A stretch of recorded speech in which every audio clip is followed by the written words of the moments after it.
Welcome back to your chakra training. This segment will be with a partner. So I'm going to go with you through the 7 chakras and then go to an 8th chakra above the crown chakra in relationship to exercising this with another person.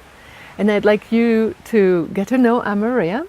He's an artist, and we put up one of his paintings behind us to illustrate how we can utilize our chakras one-on-one and here in a collective setting, and especially point out the 8th chakra that you see above the crown chakra, illuminated like a star. And Amaria, you have done these visionary paintings throughout the last couple decades. First of all, if people want to see more of your artwork, what is your website? They can go to divineblueprint.com. There's a hyphen in between, so divine, D-I-V-I-N-E, hyphen or dash, blueprint, BLUEPRINT.com. Okay. Yep. All right. So Amaria, I've had the honor of knowing you forever, it seems like. And for anybody who wants to read about our meditation and chakra exercises that we've shared throughout 15 years now, Yes. You can go to the book Dolphins, Love and Destiny and read about our experiences as we take the meditation into higher and higher dimensions. But today we would like to be practical and share with you what we feel and what you can experience when you engage your chakras consciously with another person. So first of all, I'd like you to explain a little bit about your painting and what the people are doing here in the circle that are all holding hands, because it's Yes. an interactive form of utilizing your chakra energies, right? That's right.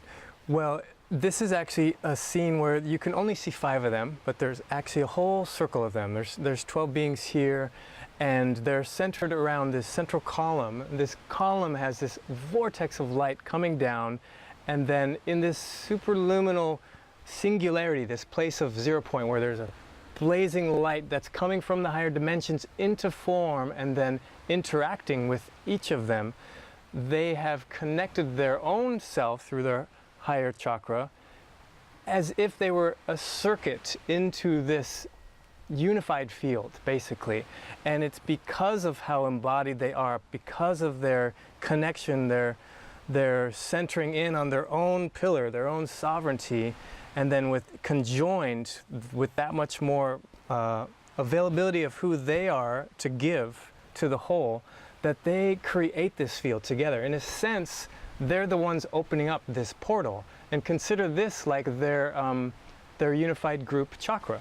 It's actually a nexus point that they are together conjuring, opening aspects of their higher dimensional self to connect with the source intelligence. So each one of them has learned how to go and activate their soul star, let's call that, the soul Yes. star Right. chakra. Right. And from there, nexus into singularity, into a oneness point, which can be done with a 2 into 1 Right. or a group Or a whole into group. 1.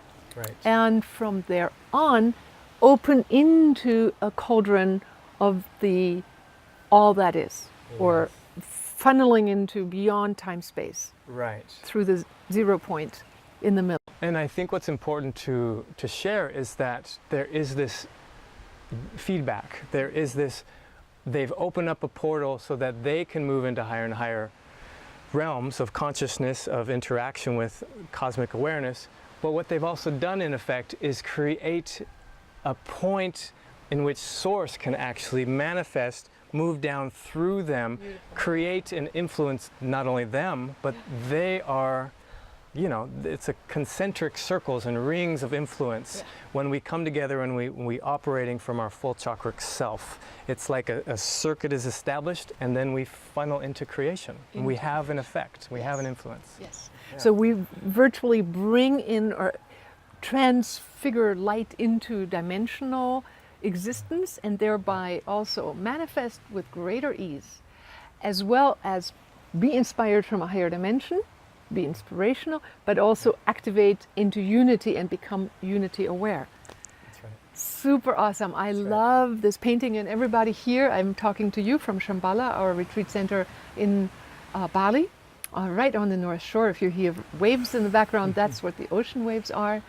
We have this at our reception, at our entry point, where people come in, and this is exemplary of what I certainly stand for in my life, and what I so adore in your work, and what you stand for in your teachings of 20 years of interdimensional exploration and teaching. Within a group context, Yes. creating these fields together, just like we've always heard, when two or more are gathered, there is an influence that the field becomes much more magnified, and that happens within the coherency between two or more. And so it's So I would like to take the opportunity to share with Amaria, with you today on camera, the interaction, and also hear your verbal feedback as to what you experience at each chakra level, Right. what I experience, and what you might glean from seeing us on camera.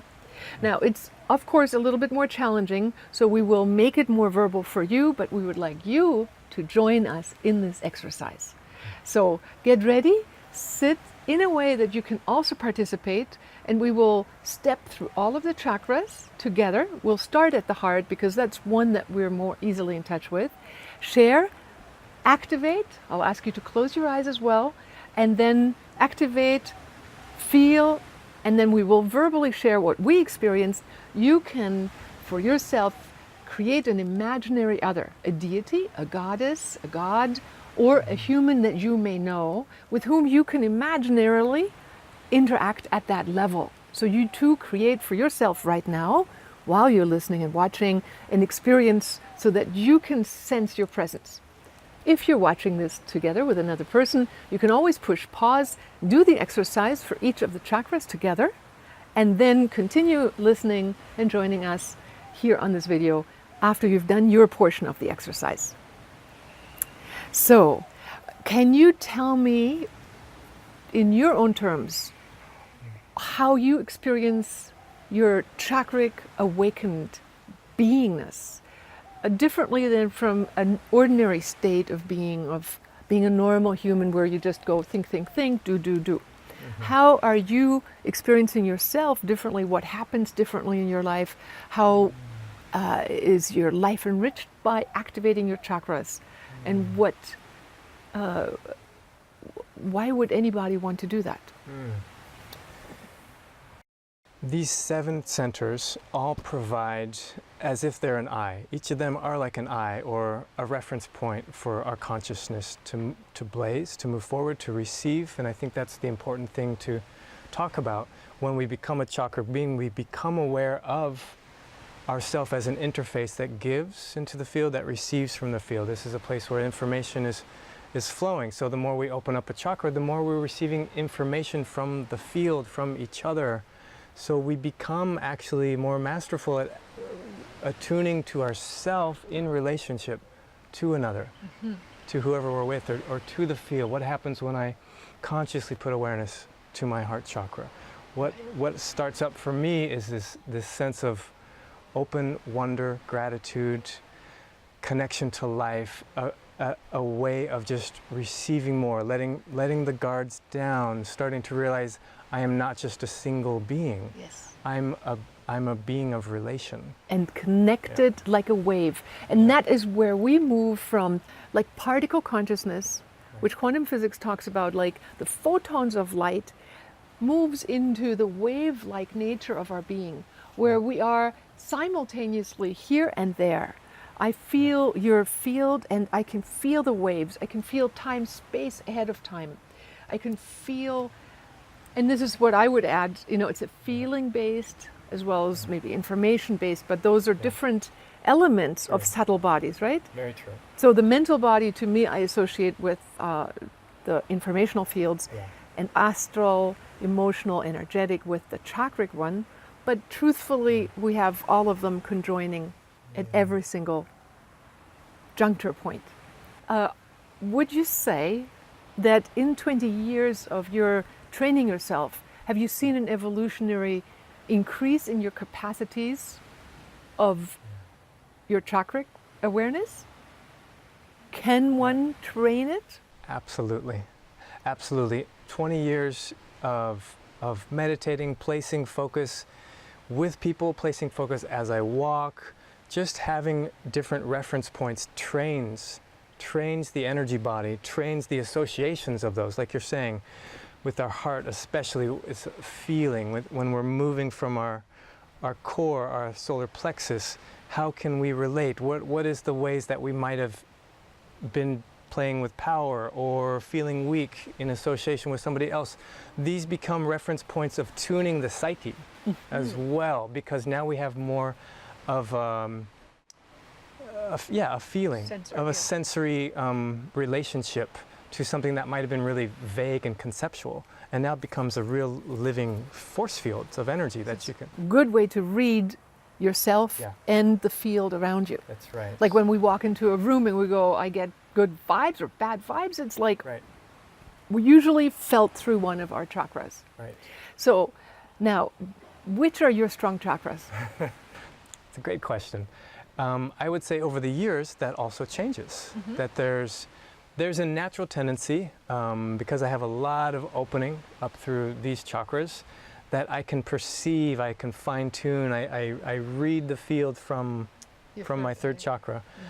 I would say that my heart chakra is a place that I'm getting more and more fine tuned, more and more, just a sense of how much whenever I tune in here, everything else changes. And that's what I want to share about the chakras, is that they are not just single points of reference. The more you open up one, the more you feel a continuum of connectivity to all of them. And so this has been absolutely where I've been growing deeply, engaging, and I watch the changes. I watch the changes in my relationships. I watch my change in reference to myself and how I receive myself and how I connect to the fabric of existence. And I would actually say, I think each chakra, there's different ways that people can connect into it. So my root chakra, I have strong energy kind of going through, but I also have places in which it's not been fully developed. So over time, you will find that your awareness with your chakras will change as you focus on maybe a chakra for a year. I noticed, and I remember when I was living in Hawaii, my massage therapist said, your solar plexus is not your strongest. You may want to daily visualize a golden sunflower, a sphere of golden light, and just pump that field a little bit. Because when we are not having a strong solar plexus, we might flare out in anger more to compensate for a lack of energy in there, or we might have too much in there and flare out in anger, or we feel, underdogged or not so strong in our stance or our opinions and our ability to make a difference in life. So and then I visualized it. I planted sunflowers in my gardens. I visualized that energy and I gave myself permission. And actually for quite some time I wore this chi energizer over my solar plexus. And I really felt that oomph grow. It was like a pulsing into my chakra of my solar plexus, and it gave me that strength. So just think of it not just as one experiment we're going to do for a week or two or a couple of weeks where you explore yourself. Think of it as a lifetime evolution, because many of us, and I would say all of us, have a primary archetype in which we walk here on Earth. And this archetype has typically a major learning lesson. And let's say the certain archetypes, like the warrior, is needing to learn to come into the heart. And it could have been the warrior that misused the power in a past life, cut it down or shut it down, and then said, now I don't use any more power. Has to come into right relationship with power, right use of will, and then actually by amplifying the heart, you actually move into a stronger sense of your solar plexus. So because they feed each other. how would you say that has been in your journey for your archetype, where you have come from, where there was a strength and where there was a weakness? Yeah, I could say that because I've been very aware of my heart chakra as a place where I'm working, I've been looking at why did that happen? What happened to shut that down? And I felt like there was a place in which why don't I love myself enough? What do I feel is wrong with me? What happened back then? Why did and I found the mother issues, I found the part of me that actually felt deeply that it had to turn away and protect and guard. And as if I didn't have enough resource or something to share, or that if I shared it, it would be taken away, it would be abused. So those are things I've been aware of, and so it takes a conscious opening and effort to really see it and to understand. The more that we become self-realized, the more that we know that each of these things have to be cleaned up and, like you said, brought into right balance, because some people can have a lot of energy and then they can still misuse it. And Right, so, right. Like smothering mother love, right? right. Is another way of overdoing that caring heart energy Right. to the exclusion of the other person's will.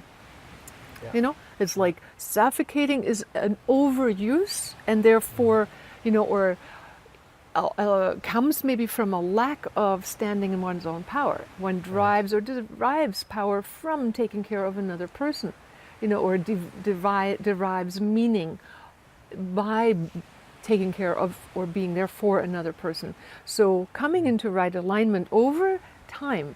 So one of my chakras, when I then practiced feeling more solar plexus strength, I found that I could calm down my spurts of angry expressions, which were a helping cry for help, to say, I have a voice, and by just being in my strength, I could voice what my needs were without overdoing my voice, and having enough umph to where I could state what my needs were and feel that I would be heard and respected, instead of reducing my sense of self and power to a smaller version.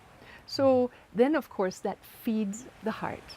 So over time, and since I've done that, I've grown in my ability to love, to care, and to give, because it has the foundation of the solar plexus. What I'd like to share too is that sometimes we move into other chakras almost as a way to run away from other places, other aspects. And so we go to where safe, we go to where we have already had an awakening, a skill, but it can be a way to not incarnate into other aspects of us. For instance, I feel like there was a time in my life where this was so primary because it was such an easy place I had access, but I noticed that it would be my way of bypassing, feeling more, being in my body, engaging from my heart. I had an idea of love, and it was actually more a visionary, conceptual idea. I engaged my sense of connection with somebody from here, and that was my version of love. And it has qualities of love. Absolutely, to unite in those higher chakras is an exquisite and extraordinary thing, as we'll be sharing more about. But it was a way in which I bypassed feeling other things, because there were places in which I hadn't healed or come into right relation with those places. And so it's important to really see, where are we already confident, and why are we not confident in other places, and how do we maybe utilize going into one place or another and not entering into those places that might have a shadow, an unconscious block, or fear, or blame, or shame, exactly, or misuse, yeah, or trauma in this lifetime. yeah. So part of exercising your chakras and strengthening those areas can come through the work of Dr. Vern Wolf that I share in my books, Wisdom of the Dolphins, Dream Big, The Universe is Listening. I outline that technique where you dive into the shadow part of your chakra or your fear, traumas, or anxieties and communicate with them, where you then find out where the issues may be lodged in another lifetime or in this lifetime have taken root, to then utilize it as a way to transform and become your power ally. So it's an evolutionary journey to open your chakras and continuously interact with the world through the wave type element of your being, which is what we as a humanity are aiming to do more and more now, is coming away from this identification of skin and bones to becoming a multidimensional being that operates within an energy sense, and awareness of your own energy centers is a prerequisite. So I would like to take this now into the exercise part, and you can join us step by step, and we'll walk through igniting one chakra at a time and exchange it and share an ignition. So we will start in the next segment with the heart chakra. Join us in a minute there.